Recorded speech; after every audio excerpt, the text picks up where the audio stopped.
അന്താരാഷ്ട്ര നിയമങ്ങൾ ഒന്നും തന്നെ പാലിക്കാതെ വെനസ്വേലയിലേക്ക് കടന്നു കയറി ആ രാജ്യത്തെ ഭരണാധികാരിയെ പാതിരാത്രി കയ്യാമം വെച്ച് അദ്ദേഹത്തെയും അദ്ദേഹത്തിന്റെ പത്നിയെയും അടക്കം അറസ്റ്റ് ചെയ്തുകൊണ്ട് അമേരിക്കയിലേക്ക് കൊണ്ടുപോയ അമേരിക്കയുടെ പ്രവൃത്തിയെ ഏതൊക്കെ ന്യായം നിരത്തി ന്യായീകരിച്ചാലും അത് ഒരിക്കലും അംഗീകരിക്കാൻ പറ്റുന്ന കാര്യമേ അല്ല. ഇന്ത്യ ഗവൺമെന്റിന് അമേരിക്കയെ പരസ്യമായിട്ട് ഇപ്പോൾ എതിർക്കേണ്ട ഒരു സാഹചര്യമില്ല. അമേരിക്കയുമായിട്ട് രമ്യതയിൽ പോകുന്നതാണ് നമ്മുടെ വളർച്ചയ്ക്ക് നല്ലത്. ഇതേക്കുറിച്ച് നമ്മൾ നേരത്തെ തന്നെ ഒരു വീഡിയോയിൽ സംസാരിച്ചതുമാണ്. പക്ഷെ നമ്മൾ ഇന്ത്യക്കാര് വസ്തുതകൾ അറിഞ്ഞു തന്നെയാണ് മുന്നോട്ട് പോകേണ്ടത്. അമേരിക്കയുടെ ഈ പ്രവൃത്തി എന്ന് പറയുന്നത് ഒരുപാട് രാജ്യങ്ങൾക്കുള്ള മുന്നറിയിപ്പാണ്. അതോടൊപ്പം തന്നെ ഇന്ന് അമേരിക്കൻ പ്രസിഡന്റ് ഡൊണാൾഡ് ട്രംപ് നരേന്ദ്രമോദിയെ കുറിച്ച് പറഞ്ഞത് അദ്ദേഹം ഒരു നല്ലൊരു ഗുഡ് മാൻ ആണ്, നല്ല മനുഷ്യനൊക്കെയാണ്, എൻ്റെ സുഹൃത്തൊക്കെയാണ്. എനിക്ക് ഈ റഷ്യയിൽ നിന്ന് ഇന്ത്യ എണ്ണ വാങ്ങുന്നതിൽ സന്തോഷമില്ല, അല്ലെങ്കിൽ ഞാൻ അതൃപ്തനാണെന്ന കാര്യം മോദിക്ക് അറിയാം. എന്നെ സന്തോഷിപ്പിക്കാൻ ആണ് നിങ്ങൾ ആദ്യം ശ്രമിക്കേണ്ടത്. അല്ല എങ്കിൽ ഞാൻ നിങ്ങളുടെ മേൽ വീണ്ടും താരിഫ് ചുമത്തുന്നതിനെ കുറിച്ച് ആലോചിക്കുമെന്നാണ് ട്രംപ് പറഞ്ഞത്. എന്ന് വെച്ചാൽ നമ്മൾ ഇന്ത്യക്കാര് ട്രംപിനെ സന്തോഷിപ്പിക്കേണ്ടതായിട്ടുണ്ട്. അഥവാ അമേരിക്കയെ സന്തോഷിപ്പിച്ചിട്ടില്ല എങ്കിൽ അമേരിക്ക നമ്മുടെ മേൽ താരിഫ് ചുമത്തും. ഈ താരിഫ് എന്ന് പറയുന്നത് നിലവിൽ അമേരിക്ക രാജ്യങ്ങളെ നിയന്ത്രിക്കാൻ ഉപയോഗിക്കുന്ന അവരുടെ ഒരു പുതിയ ആയുധമായിട്ടാണ് നമ്മൾ കാണേണ്ടത്. എന്തുകൊണ്ട് ഇപ്പോൾ അമേരിക്ക ഇന്ത്യയെ ടാർഗറ്റ് ചെയ്യുന്നു എന്ന് ചോദിച്ചു കഴിഞ്ഞാൽ, ഇന്ത്യ ബ്രിക്സിലെ മെമ്പറാണ് എന്നതുകൊണ്ടും മൾട്ടി പോളാർ വേൾഡിനെ ഇന്ത്യ സപ്പോർട്ട് ചെയ്യുന്നു എന്നതുമാണ് അമേരിക്കയുടെ പ്രശ്നം. ഇപ്പൊ വെനസ്വേലയിൽ ആക്രമണം നടത്തിക്കൊണ്ട് അമേരിക്ക യൂണിപോളാർ വേൾഡ് മതി എന്ന ഒരു സൂചന കൂടി നൽകുന്നുണ്ട്. എന്ന് വെച്ചാൽ അമേരിക്ക നേതൃത്വം കൊടുക്കുന്ന ഒരു വേൾഡ് ഓർഡർ മതി എന്നാണ് അമേരിക്ക ഇവിടെ പറഞ്ഞു വയ്ക്കുന്നത്. അമേരിക്ക ഇനിയും ചിലപ്പോൾ പല രാജ്യങ്ങളെയും ആക്രമിച്ചേക്കാം.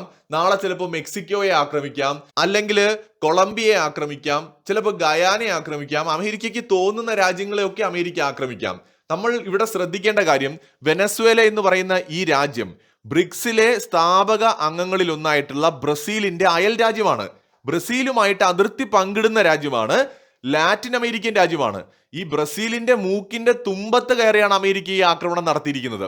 ബ്രസീലും അമേരിക്കയും തമ്മിലുള്ള പ്രശ്നങ്ങളെ കുറിച്ച് എല്ലാവർക്കും അറിയാം. വിശേഷിച്ച് ഇപ്പോഴത്തെ ബ്രസീൽ ഭരണാധികാരിയും ഡൊണാൾഡ് ട്രംപും തമ്മിൽ വലിയ ശത്രുതയുണ്ട്. കീരിയും പാമ്പിനെയും പോലെയാണ്. അപ്പോൾ ഈ സാഹചര്യത്തിലാണ് ബ്രസീലിന്റെ തൊട്ടപ്പുറത്ത് അയൽപക്കത്ത് കയറിയിട്ട് അമേരിക്ക ഈ ഒരു പണി ചെയ്തിരിക്കുന്നത്. ഈ അമേരിക്ക എന്ന് പറയുന്ന രാജ്യം ഈ വെനസ്വേലയെ ആക്രമിക്കുമ്പോൾ ഒരുപാട് പേര് തെറ്റിദ്ധരിച്ചു വെച്ചിരിക്കുന്നത് വെനസ്വേലയിലെ ഭയങ്കരമായ ഏകാധിപത്യം കൊണ്ടും, അല്ലെങ്കിൽ അവിടെ കമ്മ്യൂണിസം കാരണം തകർന്നൊരു രാജ്യമാണ്, അതുകൊണ്ടാണ് അമേരിക്ക കയറി ആക്രമിച്ചത് എന്നൊക്കെയാണ്. ശരിക്കും പറഞ്ഞാൽ 1999 ശേഷമാണെന്ന് തോന്നുന്നു വെനസ്വേലയിൽ കമ്മ്യൂണിസ്റ്റ് ഭരണകൂടം അധികാരത്തിൽ വരുന്നത്.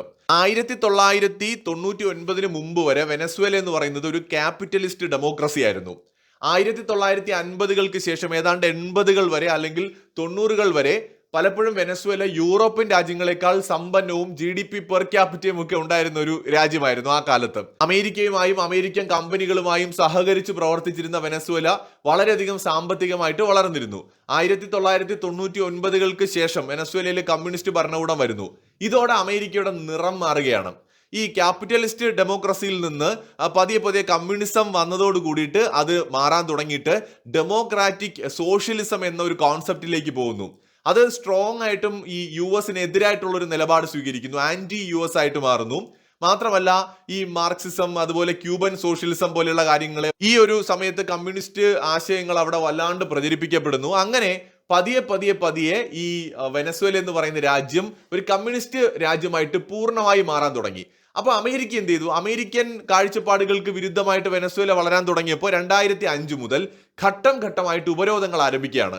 ഈ ഉപരോധങ്ങൾ എന്ന് പറയുന്നത് ആദ്യം ചില സ്ഥാപനങ്ങൾക്കെതിരെ ആയിരുന്നു, പിന്നീട് വ്യക്തികൾക്കെതിരെയായി, പിന്നീട് സംവിധാനങ്ങൾക്കെതിരെയായി, ഗവൺമെന്റ് സംവിധാനങ്ങൾക്കെതിരെയായി. അത് പിന്നീട് ഒരു 2014 പിന്നിടുമ്പോൾ ശരിക്കും സാമ്പത്തികമായി തന്നെ വെനസ്വേലയെ തകർത്തെറിയുന്ന തരത്തിലേക്കുള്ള ഉപരോധങ്ങളായിട്ട് മാറുകയാണ്. പലരും വിചാരിച്ചു വെച്ചിരിക്കുന്നത് കമ്മ്യൂണിസ്റ്റ് ഗവൺമെന്റ് അധികാരത്തിൽ വന്നതുകൊണ്ടാണ് വെനസ്വേല സാമ്പത്തികമായി തകർന്നത് എന്നാണ്. ശരിയാണ്, പല രാജ്യങ്ങളിലും കമ്മ്യൂണിസ്റ്റ് ഭരണകൂടങ്ങൾ വലിയ പരാജയമായിട്ടുണ്ട്. അത് നമുക്ക് നിഷേധിക്കാനൊന്നും പറ്റില്ല. പക്ഷെ വെനസ്വേലയുടെ കാര്യത്തിൽ ഒരു ചെറിയ പ്രശ്നമുള്ളത്, കമ്മ്യൂണിസ്റ്റുകാർ ഭരിച്ചാൽ ഒരിക്കലും വെനസ്വേല വികസിക്കില്ല എന്ന് വെനസ്വേലയിലെ ജനങ്ങളെ തന്നെ ബോധ്യപ്പെടുത്താൻ വേണ്ടിയിട്ട് അമേരിക്ക ഏതാനും പതിറ്റാണ്ടുകൾ എടുത്ത് നടപ്പിലാക്കിയ ഒരു ദീർഘമായ പദ്ധതിയുടെ ഭാഗമായിരുന്നു ഇന്നത്തെ വെനസ്വേലയുടെ തകർച്ചയുടെ എല്ലാം കാരണം. ഈ വെനസ്വേലയുടെ ചരിത്രം പരിശോധിച്ചാൽ അവരുടെ പെർ ക്യാപിറ്റ എന്ന് പറയുന്നത് ചൈനയേക്കാൾ മുകളിൽ നിന്ന് ഒരു കാലഘട്ടം ഉണ്ടായിരുന്നു. ഇവൻ റഷ്യയേക്കാൾ മുകളിൽ നിന്നൊരു കാലഘട്ടം ഉണ്ടായിരുന്നു. ലാറ്റിൻ അമേരിക്കൻ രാജ്യങ്ങളിൽ തന്നെ ഏറ്റവും ഉയർന്ന GDP പെർ ക്യാപിറ്റ ഉള്ള രാജ്യമായിരുന്നു വെനസ്വേല. ശരിക്കും വെനസ്വേലയുടെ തലസ്ഥാനം ലാറ്റിൻ അമേരിക്കയുടെ പാരീസ് എന്ന് അറിയപ്പെട്ടിരുന്ന ഒരു കാലത്ത്. ഇത് കമ്മ്യൂണിസ്റ്റ് ഭരണകൂടം ഉള്ളപ്പോഴും ഇത് തന്നെയാണ്. 1999 ശേഷം കമ്മ്യൂണിസ്റ്റ് ഭരണകൂടം ഉള്ള ഒരു രാജ്യമാണ് വെനസ്വേല എന്ന് നമ്മൾ ആലോചിക്കണം. അപ്പോഴും വെനസ്വേലയിൽ എക്കണോമിക് ഗ്രോത്ത് ഒക്കെ ഉണ്ടായിരുന്നു. പക്ഷെ പതിയെ പതിയെ പതിയെ വെനസ്വേലയെ തകർക്കാനുള്ള ശ്രമം അപ്പോഴേക്കും US ആരംഭിച്ചിരുന്നു. ഈ 1999 ഈ ഭരണമാറ്റം വരുന്ന സമയത്ത് വെനസ്വേലയിൽ വലിയ രീതിയിൽ അമേരിക്കൻ കമ്പനികൾ അവരുടെ ഇൻവെസ്റ്റ്മെന്റ്സ് നടത്തിയിരുന്നു. ഭയങ്കരമായിട്ട് വെനസ്വേലൻ എക്കണോമിയിൽ അവർക്കൊരു ഇൻഫ്ലുവൻസ് ഉണ്ടായിരുന്നു. അപ്പൊ പെട്ടെന്നൊരു ദിവസം കൊണ്ട് ഇതിൽ പറിച്ചു മാറ്റാൻ പറ്റില്ല. ഘട്ടം ഘട്ടമായിട്ട് അമേരിക്ക വെനസ്വേലയ്ക്ക് ഇട്ട് കൊടുത്ത ഒരു ഒന്നാന്തരം പണിയാണ് നമ്മളിപ്പോൾ കണ്ടുകൊണ്ടിരുന്നത്. അതായത് $300 ബില്യൺ മുകളിൽ GDP ഉണ്ടായിരുന്ന വെനസ്വേല ഇപ്പൊ ഏകദേശം $80 ബില്യൺ അടുത്ത് GDP ഉള്ള രാജ്യമായിട്ട് മാറിയതിന്റെ പുറകിൽ അമേരിക്കൻ ഉപരോധങ്ങൾ വഹിച്ച പങ്ക് ചില്ലറയൊന്നുമല്ല.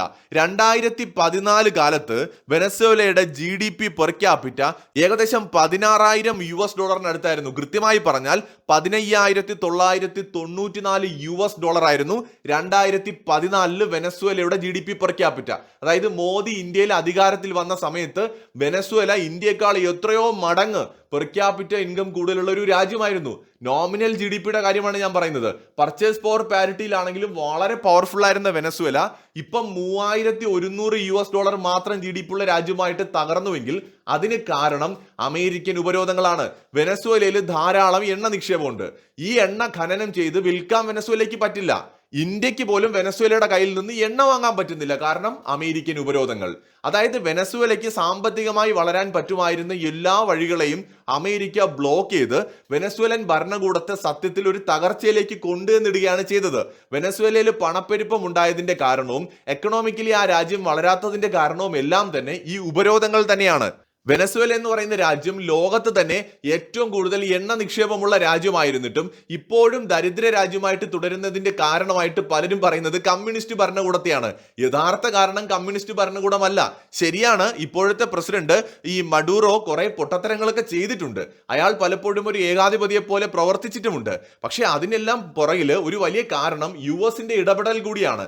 അമേരിക്കൻ ചാര സംഘടനയൊക്കെ ആക്റ്റീവായിട്ട് തന്നെ ഈ വെനസ്വേല എന്ന് പറയുന്ന രാജ്യത്തിൽ ഇടപെടാൻ തുടങ്ങിയപ്പോഴാണ് മഡൂറോയ്ക്ക് കൂടുതൽ കർക്കശമായ നിലപാടുകൾ എടുക്കേണ്ടതായിട്ട് വന്നത്. അയാളെ വെറും ഒരു കഴിവുകെട്ട ഭരണാധികാരിയായിട്ട് നമുക്ക് ഒരിക്കലും മുദ്ര കുത്താൻ പറ്റില്ല. കാരണം വെനസ്വേലൻ ഗവൺമെന്റിനെ അട്ടിമറിക്കാൻ അമേരിക്ക ശ്രമം തുടങ്ങിയത് ഇന്നോ ഇന്നലെയോ അല്ല, ഒരുപാട് കാലമായിട്ട് ശ്രമിച്ചുകൊണ്ടിരുന്നു. അതിന് അവിടെയുള്ള പ്രതിപക്ഷ പാർട്ടികളെ ഉപയോഗിച്ചിട്ടുണ്ട്, അവിടെയുള്ള ആക്ടിവിസ്റ്റുകളെ ഉപയോഗിച്ചിട്ടുണ്ട്, അവിടെയുള്ള സാധാരണക്കാരെ വരെ അമേരിക്ക ഉപയോഗിച്ചിട്ടുണ്ട്. ഇത്തരത്തിൽ തന്റെ ഭരണകൂടത്തിന് ഭീഷണിയായിട്ട് ആരെങ്കിലും ഉയർന്നു വന്നാൽ മഡൂറോ ഭരണകൂടം സ്വാഭാവികമായിട്ട് അവരെ ജയിലിൽ അടയ്ക്കുകയോ അല്ലെങ്കിൽ അവരെ നിലയ്ക്ക് നിർത്തുകയോ ചെയ്തിട്ടുണ്ട്. ഇത് പലപ്പോഴും മനുഷ്യാവകാശ ലംഘനങ്ങൾക്ക് കാരണമായിട്ടുമുണ്ട്. പക്ഷെ ഗവൺമെന്റിനെ കൊണ്ട് ഇത് ചെയ്യിപ്പിച്ചതിലുള്ള അമേരിക്കയുടെ പങ്കാണ് നമ്മൾ ആരും ചർച്ച ചെയ്യാതെ പോകുന്നത്.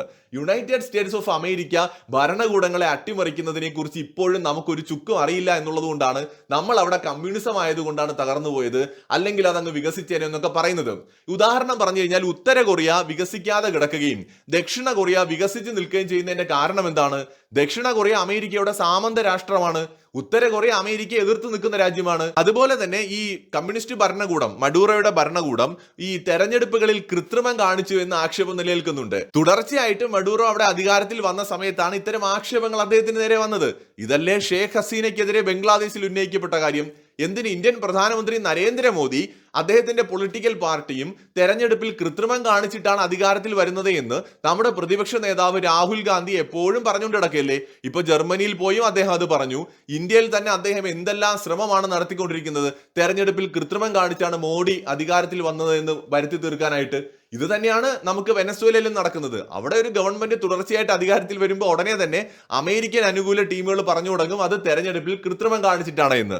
ഇത് തന്നെയാണ് വെനസ്വേലയുടെ കാര്യത്തിൽ നടന്നത്. 2014 വെനസ്വേല എന്ന് പറയുന്ന രാജ്യം $16,000 GDP പെർ ക്യാപിറ്റ ഉണ്ടായിരുന്ന രാജ്യം ഇന്ന് $3,100 ആയിട്ട് മാറിയെങ്കിൽ അതിന്റെ പ്രധാന കാരണം US ഉപരോധങ്ങളാണ്. 2016-17 കാലഘട്ടത്തിൽ കടുത്ത സാമ്പത്തിക ഉപരോധങ്ങളാണ് അമേരിക്ക വെനസ്വേലയുടെ മേൽ ചുമത്തിയത്. 2019 കൂടിയിട്ട് അത് ഭയങ്കരമായ രീതിയിലേക്ക് മാറുന്നു. പിന്നീട് വെനസ്വേലയിൽ നിന്ന് എണ്ണ വാങ്ങാൻ ഒരു രാജ്യത്തിനും പറ്റാത്തൊരു സ്ഥിതിയിലേക്ക് മാറുന്നു.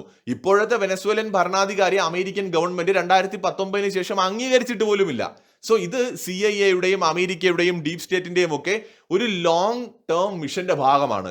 ഏതാണ്ട് ഒരു 1-2 പതിറ്റാണ്ട് കൊണ്ട് അവർ നടപ്പിലാക്കിയ ഒരു പദ്ധതിയുടെ ഭാഗമാണ്. മഡൂറോയെ ഇതിന് മുമ്പേയും വേണമെന്നുണ്ടെങ്കിൽ അമേരിക്കയ്ക്ക് ഇതുപോലെ വന്ന് പിടിച്ചുകൊണ്ട് പോകാനൊക്കെ ഉള്ള ശേഷി ഉണ്ടായിരുന്നു. പക്ഷെ എന്തുകൊണ്ട് അമേരിക്ക ഇത്രയും കാലം കാത്തിരുന്നു എന്ന് ചോദിച്ചു കഴിഞ്ഞാൽ, മഡൂറോയെ പിടിച്ചോണ്ട് പോകുമ്പോൾ ഒരിക്കലും ജനവികാരം അമേരിക്കയ്ക്ക് എതിരായിട്ട് മാറാൻ പാടില്ല.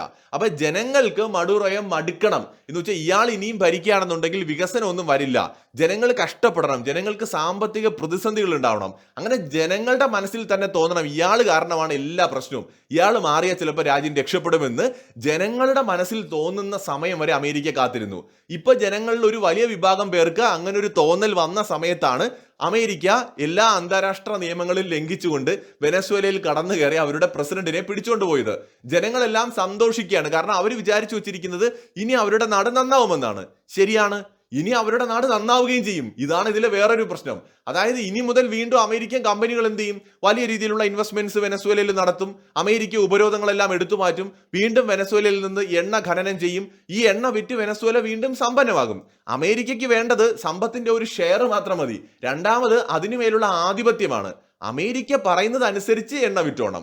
അമേരിക്ക കൊടുക്കരുത് എന്ന് പറയുന്നവർക്ക് കൊടുക്കരുത്, അമേരിക്ക കൊടുക്കാൻ പറയുന്നവർക്ക് മാത്രമേ കൊടുക്കാവൂ. എന്തുകൊണ്ടാണ് ഗൾഫ് രാജ്യങ്ങൾ വികസിതമാവുന്നത്? ഇപ്പൊ സൗദി, UAE പോലെയുള്ള ഗൾഫ് രാജ്യങ്ങൾ, ഖത്തറിനെ പോലെയുള്ള രാജ്യങ്ങൾ അമേരിക്ക അനുസരിച്ച് നിൽക്കുന്നതുകൊണ്ടാണ്. അമേരിക്ക അനുസരിക്കാത്ത രാജ്യങ്ങൾക്ക് ഇറാന്റെ അവസ്ഥ വരും. ഇതാണ് നമ്മൾ മനസ്സിലാക്കേണ്ടത്. ഇത് തന്നെയാണ് വെനസ്വേലയിൽ നടക്കുന്നത്.